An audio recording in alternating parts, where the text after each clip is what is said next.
Evde diş beyazlatmanın 7 doğal yolu.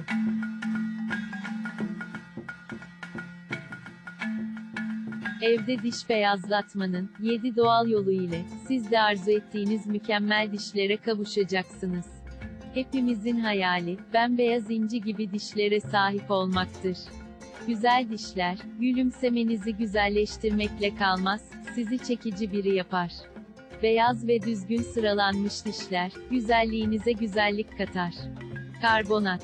Ada çayı ve tarçın. 1 çay kaşığı karbonat. 1 çay kaşığı ada çayı ve 1 çay kaşığı tarçını, birbirine ekliyoruz. Islak ve temiz bir diş fırçası ile dişlerimizi fırçalıyoruz. Her akşam yatmadan önce bunu tatbik edin, sonucu bir haftada göreceksiniz. Çilek dişlerde tartar oluşumunu yumuşatır ve onlara beyaz ve temiz bir görünüm verir.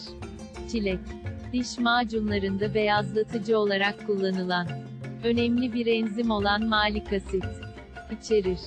İkinci olarak, bu mükemmel meyve, ağzınızdaki ve dişlerinizdeki bakterileri izole eden liflerle kaplıdır. Çileği alın ve ezin, macun kıvamına geldiğinde dişleriniz, iyi bununla fırçalayın. Bu uygulama dişlerinizi beyazlattığı gibi, dişteki kalıntıları da temizleyecektir. Fakat bu uygulamayı sık tekrarlamamalısınız. Çilek asidiktir, çok fazla kullanıldığında, diş minesine zarar verebilir. Tuz, antibakteriyeldir ve bir temizlik maddesidir. Macununuza tuz ekleyip kullanmak.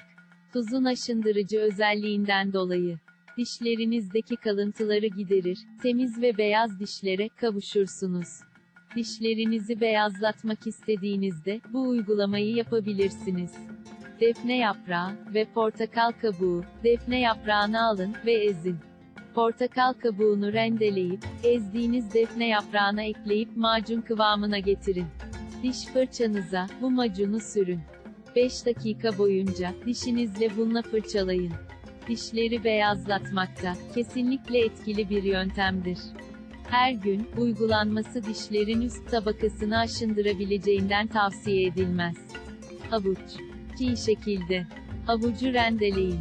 Ezin, macun kıvamına getirin ve fırçanıza koyup dişlerinizi bununla fırçalayın. Havuç içerisinde dişleri beyazlatmak için özel bir madde içermez, fakat havucun sert yapısı, dişlerinizi temizleyerek, onları beyaz ve çekici bir görüntüye kavuşturur.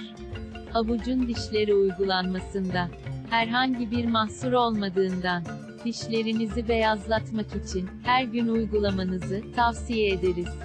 Dişlerinizi önce limon veya çilekle beyazlattıktan sonra, bu beyazlığı korumak için size önerimiz her gün dişlerinizi fırçanıza koyduğunuz havuç parçalarıyla ovun. Muzda, vücudunuz için gerekli çok değerli besinler vardır. Fakat muz kabuklarının bir işe yaramadığını düşünüp onları çöpe atarız. Dişlerinizi doğal yönden beyazlatmak için size önerimiz, muzun kabuğunu çöpe atmayın. Muzun kabuk kısmını ezip macun yapın. Bununla dişlerinizi 2-3 dakika boyunca fırçalayın.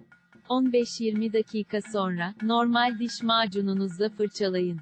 Bunu haftada 3 kez uygulayıp beyaz dişlere kavuşabilirsiniz. C vitamini içeren gıdalar. C vitamini açısından zengin meyveler dişlerinizi beyazlatmak yardımcı olabilir. Limon, portakal, çilek, domates gibi gıdaları dişlerinize uygulayabilirsiniz. Bunları ezip macun yapın, fırçanıza sürüp birkaç dakika boyunca bununla dişlerinizi fırçalayın.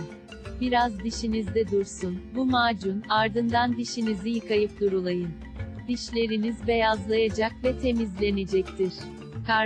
Karbonat dişleri beyazlatma amaçlı yüzyıllardır kullanılan bir maddedir. Bu gıdadan macun hazırlaması çok kolay. Yapmanız gereken biraz suyla karbonatı karıştırıp macun kıvamına getirmek, bu macunu fırçaya sürüp dişlerinizi fırçalamak, hepsi bu.